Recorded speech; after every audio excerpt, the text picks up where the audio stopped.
ಓಡಿರೋದು ತುಂಬಷ್ಟು clean ಆಗಬೇಕು ಇಲ್ಲಿ. ಇದಾದರೆ ಇಂಡಸ್ಟ್ರಿ ಉಳ್ಕೊಳ್ಳುತ್ತೆ.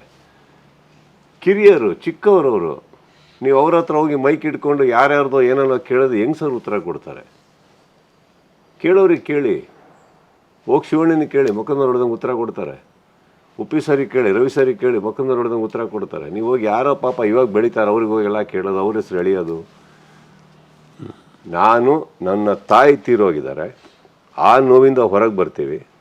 ಹೊರಗೆ ಬರೋ ಪ್ರಯತ್ನದಲ್ಲಿ ಒಂದು ಸಿನಿಮಾ ಚೆನ್ನಾಗಿ ಹೋಗುತ್ತೆ ಅಂತ ಯಾರೊಬ್ಬರು ಪ್ರೀತಿಯಿಂದ 4 ಜನ ಬಂದಾಗ ಕೇಕ್ ಕಟ್ ಮಾಡಿ ನಿಂತ್ಕೊಂಡ್ರೆ ಅದಕ್ಕೊಂದು ಹೆಸರು ಕೊಟ್ಟು ಅಷ್ಟು ಬೇಗ ಮರ್ತು ಹೋಗ್ಬಿಡ್ತಾರೆ ನಮ್ಮ ನೋವಂಗಾರ ಇವ್ರಿಗೆ.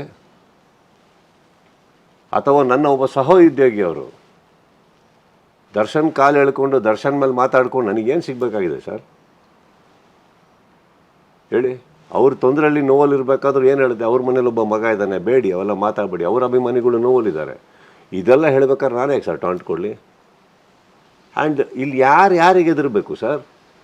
ಇಲ್ಲಿ ಯಾವ ಕಲಾವಿದ, ನಾನು ದರ್ಶನ್ ಅನ್ನೋದಲ್ಲ ಸರ್, ಯಾವ ಕಲಾವಿದರ ಅಭಿಮಾನಿಗಳನ್ನ ಕಮ್ಮಿ ಇಟ್ಟಿದ್ದಾರೆ? ಫಸ್ಟ್ ಆಫ್ ಆಲ್ ಗೌರವ ಕೊಡೋದು ಕಲಿಬೇಕು, ಪರಸ್ಪರ ಮರ್ಯಾದೆ ಇರಬೇಕು ಒಬ್ರು.